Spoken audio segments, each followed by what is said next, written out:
Welcome to Balancing Life's Issues, the podcast. My name is Kai, your host, and I'm here with CEO Wendy Wollner. How are you today? Good. I'm excited to have story time, Kai. It's been a little bit of a while. Yeah, well, I'm coming off of some parental leave, and I've just been navigating life with a 4.5-month-old. Yeah. Starting part-time daycare next week. So emotionally, we're preparing ourselves, but also logistically, there has to be enough milk. We're going to be able to get back to like a full day of work, which is what a notion. Yeah. And honestly, we want to, not that I don't love him being around every minute, every day, but I think the break's going to be nice for us. A little healthy. And, it really ties into our conversation today because one of the things that does drive me or my passion is, are we creating the best world for this next generation, right? When we talk about, your son and so many other people, my employees, that, their families, I'm thinking about, are we doing the very best job? So I thought we would start with a story of a job that I had that not a lot of people know. Would you like to hear that story? Absolutely. Fire away. So let's set the time. It's 1979. Wow. And I know, long time ago, dating myself here. And I think you've heard me talk about the fact that my parents were not born in this country. So I was brought up with this idea of fleeing and refugee. And I can tell you that as a kid, when you would go out to dinner and half your family would speak German and the other half Italian and then English, it's embarrassing, right? Like a kid, right? You don't want anyone looking at you. Remember when you're a kid? Don't look at me. Absolutely, yes. But deep down, I was always sort of interested in this idea of what happened that they had to leave from one day to the next. And so one of my very first jobs was at the Anti-Defamation League. They really step up to the plate during these times, rise in anti-Semitism. And so I just want you to think a minute, Kai, because this is before the internet. Are you there? I remember a time before the internet, but it was a small part of my life. Okay. So when you wanted to do something, you wanted to know something, what did you have to do? Oh, man. I had to go to a library, find an answer, hopefully a friend knew. Yeah. And so my job, I would take the train, go to Manhattan, sit in a huge library, like you just said, and I had a table with every paper that you can imagine across America. The New York Times, the Los Angeles, the Baltimore, all the big cities. And they would put them on my desk. And my job was a hate crime news clipper. So what do you think that meant? What do you think I did? For 8 hours a day. You'd have to read maybe the crime part of a newspaper and find anything related to a hate crime and clip it out, like literally with scissors, clip it out. And I created boxes and boxes and found that very often the article would be 3 lines, it would be hidden, but it would be there. And if I did my job well, I learned how many hate crimes there were. And some were very small, one-on-one. Some were very large, many-on-many, and everything in between. And it fueled me to realize the presence of hate. And it got me interested in what can we do about it. And so I went to my next job, and really shout out to my parents because they let me leave high school back then. No cell phones, right? I go to Washington. Yeah. President Carter at the time had set up a President's Commission on the Holocaust. You may know it now. Have you ever been down to Washington and been to the Holocaust Memorial Museum? We got married in Washington, D.C. Lisa's mom from D.C., so we're there all the time. But that is on my list to do. I've seen many of the other memorials, but I know the Holocaust Museum is definitely one that needs to be seen. And interesting enough, it's one of the most popular, most visited museums in the world, which I'm happy about. And I was, again, lucky enough to learn from a different perspective. So one of the missions of the Holocaust Museum was to show that all of the people that were targeted. So let's play a game. And Kai, you and I did not rehearse this, so nope. It's not really fair. Just the audience should know he has no idea what I'm asking. But what were some of the groups that were targeted? Like what other groups than the Jews did Hitler target during World War II? Those with special needs or physical abilities. Is that correct? Yep. I don't know if race were targeted. You can't all. But you can hear me. You're nodding. I'm so nodding. Anybody who wasn't Aryan was targeted. Yep. So the blonde, blue-eyed, which is of course ironic, as Hitler was. I do know that. Brown, yeah. Right. So what else? Well, I think anything that's not Aryan kind of covers my bases, right? No, not really. Not necessarily. No. Some other groups. Well, I know there's an antiquated term, gypsy. Okay, the but travelers. Yep. Um, So that definitely didn't fit in his group. So there was a whole section about the hatred against that population, sure. And any other, I mean, there's so many more, but let's just go for one more that sometimes is forgotten about. well, I guess maybe the LGBTQ community. Yep.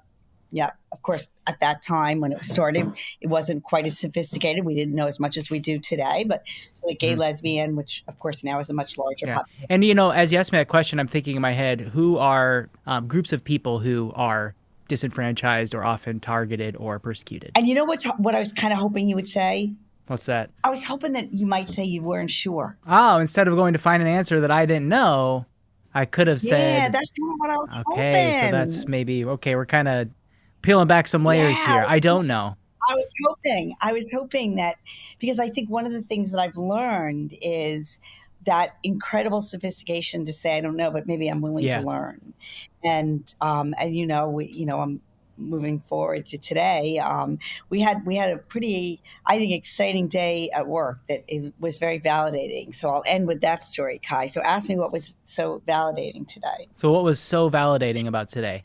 So we were working with a client who was pretty scared to do a class about the world today because there's so many horrific things, right? We have so many wars and so much civil unrest, and we have definite financial unrest, and the list could go on and on. So at the end of the day, she was pretty confident that about 10 people would sign up. So we sent out our webinar information. The room holds 999 people. How many people do you think signed up in 24 minutes? What was the topic specifically? I would say it's really discussing living in today's world. So living in uncertain times. Yeah. In 24 minutes? 24 minutes. I'm going to go 675. 999. Sold out. Man, if only my band could do that on a regular basis. Yep. We had to set up a second room, which is quickly going. So why do you think that was? I love the idea that we are open to this discussion. So first, I always want to thank everyone who's listening, everyone who's sending us comments and continuing the discussion. Thank you. We're grateful and honored to have you here because I do think I had the ability to sit and cut and look and read these story after story after story after story. And, I interviewed my kids before this podcast, and I said, did I do anything right? Anything right when it comes to teaching you about the difficulties of growing up in the world with hate, right? I mean, I was never allowed to wear a Jewish star growing up, and my mother would still be uncomfortable today. Right. It would make her very uneasy. And out of respect to her fear, I don't. But I think what's interesting is one of the things that actually my youngest son, I can always quote because he's sort of clever this way, is, in openness to have a discussion and to sit and say, wow, I didn't know that, and help me understand that. So I don't use this word anymore. I use that word, because the only way we root cause hate is to understand where it comes from. Right. And it makes me think of, this moment in time, right? How am I processing what's happening in the world, given what's going on in Ukraine, given on what's going on in Israel and Palestine. And I remark on the political injustice movements like Black Lives Matter, where I knew something massive was happening structurally, like to us as a society. And I had to find the humility to ask questions that made me uncomfortable. And fortunately, at that time, obviously we were, in lockdown. So we were out. I was doing a weekly Zoom with my friends, with my bandmates, and it was a situation where every week we could openly say things that we would in other circles would feel uncomfortable, or maybe we would be laughed at or ridiculed. But instead, it was a very vulnerable space where I was able to ask questions, and I learned so much about myself and about their experiences with what was going on. And to your point of being able to confront something head on, and not shy away from difficult conversations, because so you sat in a library clipping articles. Today, I just typed antisemitism into Spotify, and here's 50 podcasts show up. Okay, so do a little bit of research and, okay, what's this podcast like? Like, what are the angles? So I listened to this one, like the Daily, like your New York Times, that point of view. And then there's another one that's more like a conservative point of view. And, I'm really encouraged and excited by what you're bringing to the table today, because tell us a little more about who we're going to be speaking to. Yeah. So our second part of this conversation, and hopefully our third and fourth, is going to be about learning. That is what I believe. Mm-hmm. That's what all of our podcasts have a lesson about. What do I need to learn? Not all Jews eat the same foods and dress the same and look the same. And that's super confusing. And I understand that. And then when we tend to fall into the world of, well, I won't say anything. And then we become ignorant, and ignorance can become anti-Semitism and hatred, and it gets all mixed up. And so we're going to get a chance to meet a wonderful friend, a mentor. You remember we did a podcast, let's go back and shout out Rain Henderson, who taught us the North Star, right? Yeah. And Rabbi Jaech, who you're going to meet in a few minutes, has always been sort of my touch point or my North Star. So she's going to jump on here, because I do think at the cornerstone, this time is for you. Your motivation, of course, is your little new one, and my motivation is the world. I don't know. Is that too lofty? Am I allowed to say that? Listen, something I learned about you very quickly is your tenacity, your ambition, your fearlessness. So no, I don't think using the term world, that definitely fits. It's pretty funny because yesterday, I think, I'm fine, but I was sick and I needed some stuff done. And there was this amazing nurse who was taking care of me, and she happened to be a person of color. And we were only together for a few minutes, but we ended up having this really incredible conversation about being a person of color today in the healthcare industry. And she's like, nobody ever talks about this stuff. I'm like, that's what I want to do. We really want to. So we're going to take a few minute break, and relax and re-engage. And I want you to think about the questions, like, what would you want to know about maybe being Jewish, or fill in the blank, or about why the hatred is the way it is, or where it's coming from. So let's take a few minutes and really ponder some questions, Kai. Absolutely, will do. And no joke, I'd appreciate a few minutes, because I literally just found puke on my shirt from Miles. So I'm going to go clean that off. And we'll... What a great ending. We'll hop back in with the interview in a second. Perfect.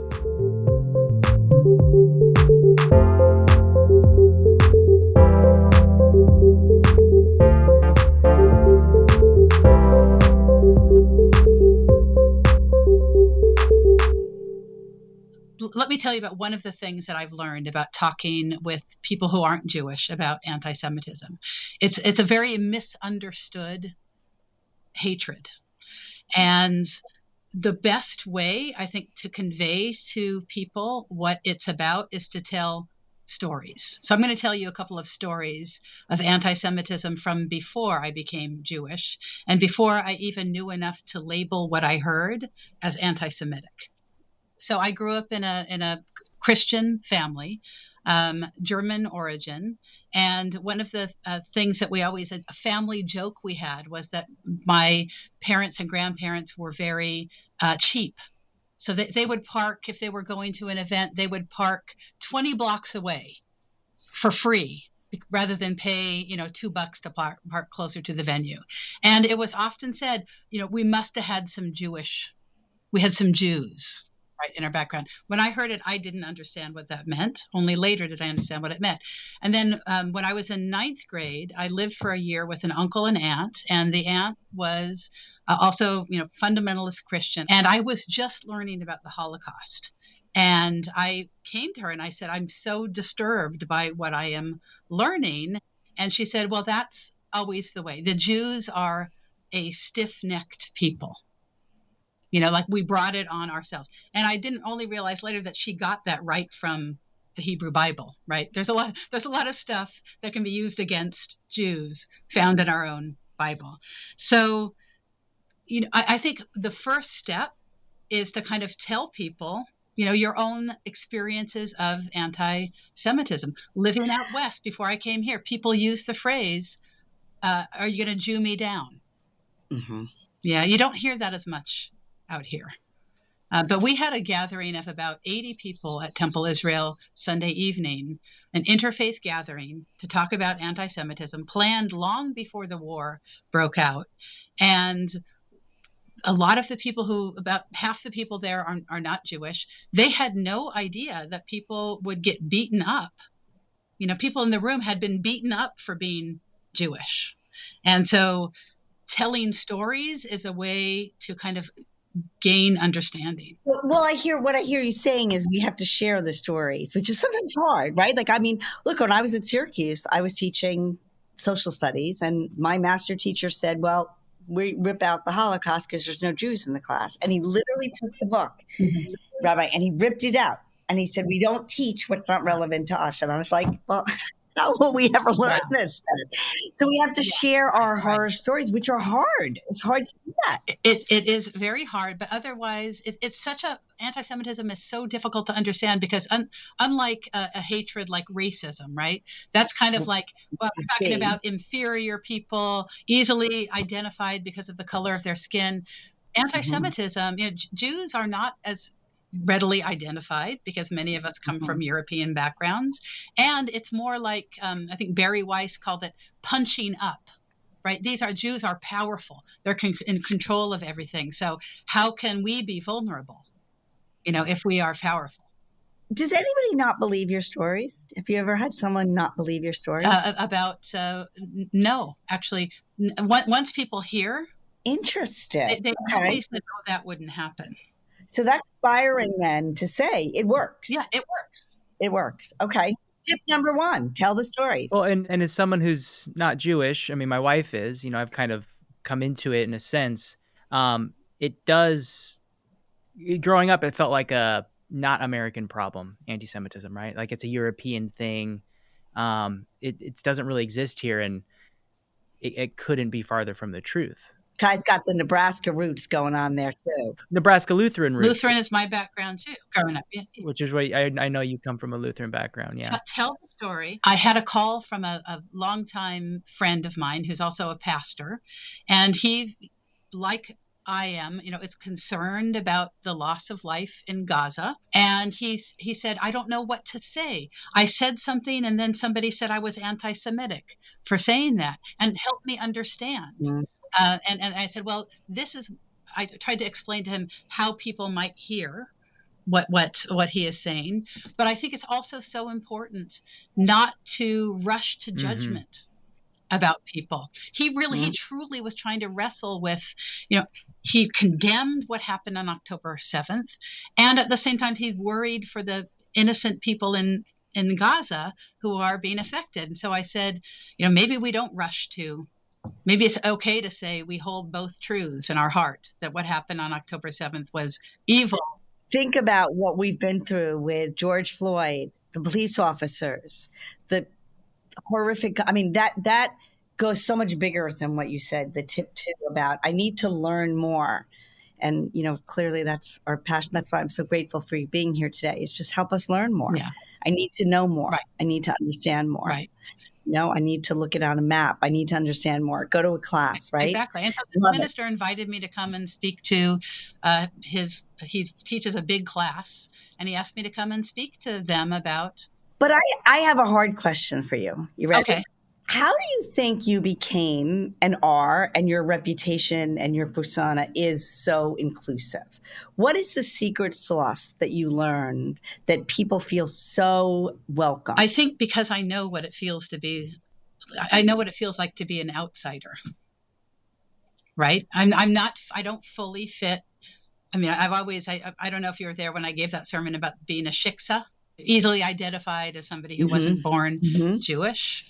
And I also really resonate with that strain in our tradition that says that we're all the same humanity, right?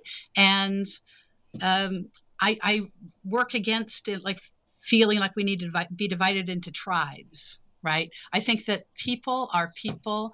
I also believe that people are basically good, that there are some people who maybe are beyond, who can't stop hating, but I think many people are just confused, or they don't know enough. I feel as if I need to be patient. Giving somebody the benefit of the doubt is kind of what you said before. The benefit of the doubt, and which is a Jewish value, to give the benefit of the doubt. It requires a lot of patience. It requires a lot of patience and not reacting, rather taking the moment to breathe and then respond.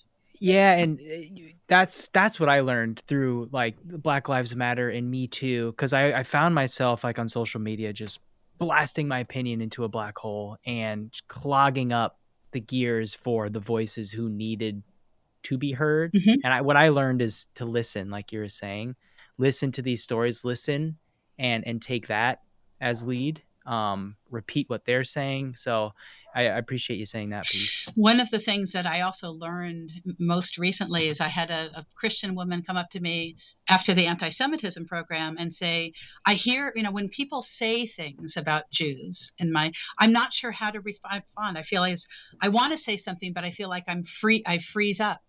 So I said to her, well, maybe it's enough to say, pardon me. Yeah. Or that's weird. And have that person repeat what they said Yeah. and then maybe hear what they're saying. Yeah. She found that tremendously helpful. I like that. Excuse me? What did? Excuse me? Could you elaborate? Yeah, I like that. Yeah. That's funny. Very clever. What are you telling parents today about sending kids to college? Well, I'm telling parents to go to a place that has a Jewish community, because I think that's really important, right? And I also really believe in kind of educating our young people about the complexities of because they're going to encounter the Israel-Palestine conflict on campus. They should know about it in all its complexity, even the stuff that doesn't make Israel look good. They should know about that before they go to campus.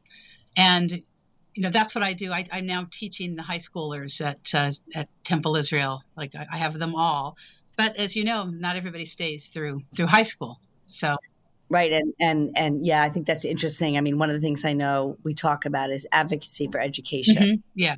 Our young people should know all the messiness of this conflict, so that they don't hear about it for the first time on campus. Yeah, I think my kids were lucky in that way that they had grandparents that were refugees, because they couldn't not know, right? I mean, they sat at a dinner table with different languages. So it was just, they had no choice to say, like, why do you speak that word? Why did you come here? And yes, I think they were lucky, air quotes around that. So and my roots were avoiding conflict at all costs. Yeah. So, what one thing I wanted to ask about is, which I either the rhetoric or how anti-Semitism gets talked about a lot is like, to be anti-Israeli is anti-Semitism. Like what's your community? How are you guys talking about that? Because that's, for someone who's not Jewish, reckoning, like you were saying, with what's happening, doesn't make me anti-Semitic to disagree or feel pain,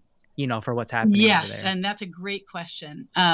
So I think there is a big difference between being critical of the actions of the government of Israel and saying that Israel doesn't have a right to exist as a result of those actions. There were many years when I was critical of the actions of the government of the United States. I would never say that we shouldn't. I'm still consider myself a proud American. I believe in our ideals, but and that's why this war is so tricky, because calling for a ceasefire in Gaza can be heard by Israel as, let's let Hamas win. And we have Hamas leaders who say that there will be they'll keep doing October 7th over and over until Israel is wiped off the map. And so that's why I explained to my friend, the pastor. I said, that's how they hear that as anti-Semitic, is that you want to enable an enemy who said their desire is to wipe Israel off the map. You want to enable them to regroup and continue with their activity. And war is horrible. It is. We're not comfortable talking about war, and I do think we have to start really talking about the atrocities, right? Yeah, and not try to rush to a conclusion. Right. I think we are strong enough to be able to hold all of the complexity and to hold all the truths in our hearts, because it is true that what happened in my mind on October 7th was evil. And I am saddened by the loss of life in Gaza. Yeah. Though both things are true. Right. So last question. You must be exhausted. Yeah, I am. So what are you doing? How do you take care of yourself? For those in your position, what are your words? Because, we hear all the time, just go outside and take a breath. Mm-hmm. I'm guessing that your exhaustion goes beyond just going outside and taking a breath. So self-care for the people like you, the front line that are doing this, what do you do? So I feel I'm fortunate in our tradition that I just came to this podcast from a rehearsal for a bar mitzvah, right? That's a life-affirming thing, the celebration of for this family. We will be naming babies. We will be getting married. We will be continuing with life and remembering that. That's so important. So it plugs you back in. It plugs me back in. So I think what I hear you saying is we should go celebrate life. We have to celebrate life. I think that's really one of the reasons why we are still here as a people.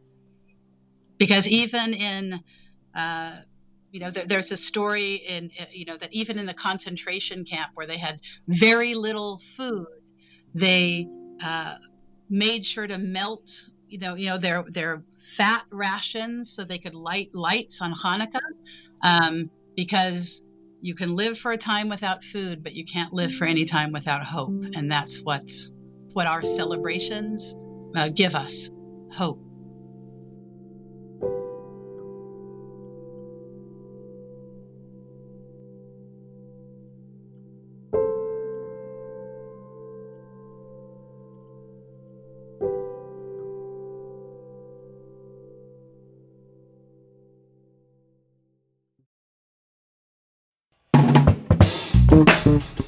This has been a production of Balancing Life's Issues with your hosts, Kai Sorensen and Wendy Wallner. Produced by me, Kai. Rate, leave a review, and subscribe to the podcast wherever you listen so you can get brand new episodes as they drop. Got an idea for the show? Email me, kai@balancinglifesissues.com. Anything to add, Miles?